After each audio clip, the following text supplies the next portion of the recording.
What up, friends? It is currently summer in California, and I am melting away, but I will make it long enough to review Uchis' second sophomore album. Sin Miedo. R&B and Latin pop singer Uchis is back after releasing her debut album back in 2018 with Isolation. With Sin Miedo, this sophomore album actually sees Uchis kind of mixing that R&B sound that she explored on her debut with the Latin pop stylings of her mixtapes and EPs. While it might not be as grand as Isolation was, and also might leave you a bit hungry for more, Sin Miedo is a solid sophomore album that has a decent amount of thought and focus put into it. Now, I am going to try not to butcher the Spanish song titles, however, I don't speak Spanish, so I probably will, so sorry.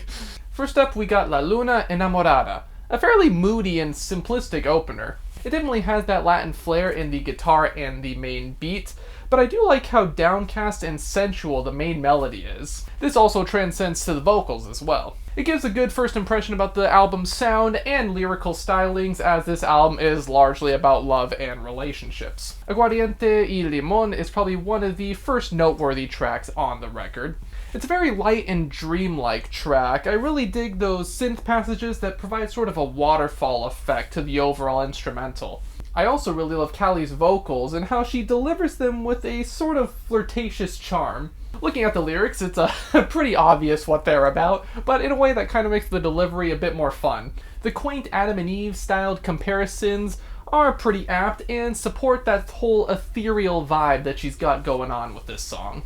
Aquí, mando, it's not one of my favorites, unfortunately, the one featuring Rico Nasty. This is mostly because I don't feel the song fits the album's overall sound that well. It has some fun flows and attitude, but there's not really a lot of R&B or Latin pop influences on this one. It's kind of just your average trap rap styled tune. Honestly, the closest thing we get to a Latin pop song is the fact that Callie's singing in Spanish, which, not exactly the thread I was hoping for that connects it to the overall narrative. I also feel that Rico Nasty was a bit underutilized in this track, and she doesn't fit the slower pace that the song has. Normally Rico is very energetic, very lively, and she fits those kind of tracks, but with this one, I don't know, I feel like she would have been better off using her talents maybe on a more upbeat track. Vaya con Dios, on the other hand, is so good. That lo-fi beat with those guitar samples, it is just hypnotic. Callie's silky vocals add to this feeling so well, and it kind of establishes some sort of noir-like vibe that's just captivating. The main verse is just incredible, and I think the sort of dark breakup energy that's explored in the lyrics on this song was done simply yet effectively at the same time. Callie's vocal delivery in general on this track, it delivers a lot of emotion, and the pacing and flow of this song is spectacular. This is especially true when it keeps you on your toes by adding these splashes of string segments here and there. Now overall, I think the intermission tracks, the intro, the outro, you name it, they're done pretty well, and pedí is definitely another one that I think is pretty good. It's very traditional in its Latin pop stylings, however, I do like the added influence of the sort of vocal jazz here and there. This is especially present in Callie's very simple yet bombastic and heartfelt vocals. Next up, we got Quiero, sentirme bien. I really like the synth pop sort of leanings that this one is going into. Also some synthwave elements here and there as well. These two genres almost give the track an 80s vibe that is definitely separate from a lot of the other songs on the record, but I think it actually has enough of the Latin influences and R&B influences and stuff to actually tie it together. That lazy guitar is also a great touch that adds some sensuality and warmth to that very bouncy synth. Callie's flows are also very smooth and just enforce the vibes that are set up by the instrumentals. I think the lyrics also have a pretty interesting touch, as they're looking for intimacy and rejecting all of these sort of physical commodities in favor for genuine human love and attraction and just, all that sort of sensual stuff. Alright, here's the main event. Telepatía. Like, you know it, I know it, best song on the album, come on.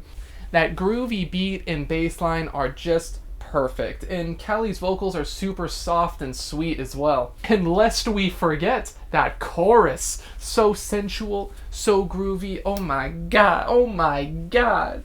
when that acoustic and synth come in, it is to die for. The second verse actually adds some psychedelic atmosphere to the track.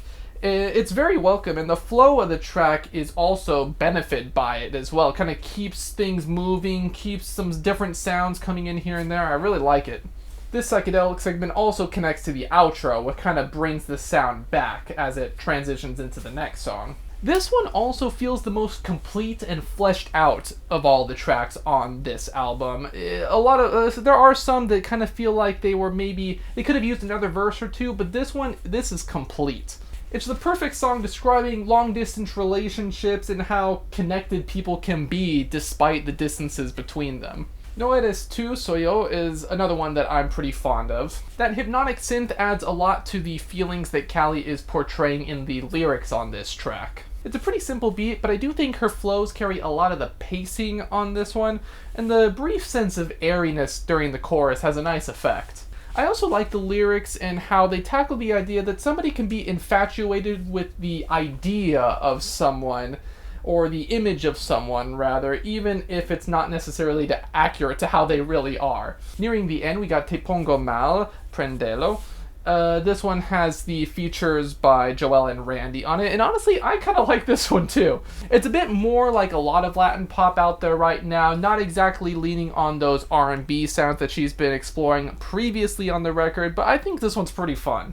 I like the psychedelic effects on the guitar, and I think the beat is pretty fun. Kind of gives this song energy to it that isn't present on some of the other tracks on the record, so it definitely stands out in that regard. Callie's cadence is flirty and fun, and I think her interactions with the features are pretty entertaining to see. All of this also applies to the lyrics, which are pretty blunt and playful at the same time, so it definitely fits the whole vibe of the album. We also have La Luz Fiend. This one is not really one of my favorites, unfortunately. The main beat is a bit too simple for its own good, and Callie doesn't provide enough energy to make up for that fact. Jay's verse also doesn't really impress me very much, and I feel it only sort of contributes to the bland energy of the song as a whole. Lyrically, I find it also to be a bit vague and generic. It doesn't really add a sense of sensuality to what is otherwise a cold track. Yeah, this one just doesn't really do it for me, especially since it's near the end. Overall, this album feels like it's almost there. There's a lot of great tracks and vibes, but it just needs to be fleshed out. There's not much that I actively dislike here, but most of the songs only consist of a chorus and a verse. I like the idea of, letting the instrumental do the talking, saying a lot with very little. That is a good idea. But some songs really do need the oomph that the vocals and maybe another verse could bring. It's definitely better to leave people wanting more than to make people feel overwhelmed, though, so I do think that the flow of the album was done pretty well. There were a few songs whose instrumentals were a bit too trap-oriented for my liking, not really tying into the R&B and Latin pop influences as well as other tracks do. And I feel like sometimes some of the instrumentals could just kind of drone on a bit without changing very much, which can get kind of boring after a while. But overall, I think this album was pretty solid. I'm feeling a decent 7 on Callie Uchis' Sin Miedo. Of course, we do have to talk about the album cover on this show, and I really like this album cover. I think her pose and general, outfit and stuff like that, they capture the album's sensuality. The pink color kind of catches the airiness and love-filled aspect of the lyrics and the vocal delivery. Having the text kind of spin around here while she's interacting with it in a dynamic way, it's a really good album cover. I think this was really well done. But of course, those were my opinions on Callie Uchis' newest album. What did you guys think about it? Did you like it more than Isolation? Do you like when she does her more Latin pop stuff over her R&B or vice versa? Let me know. Be sure to like, comment, subscribe, ring a bell somewhere along those lines. You know what to do. But until the next one, farewell.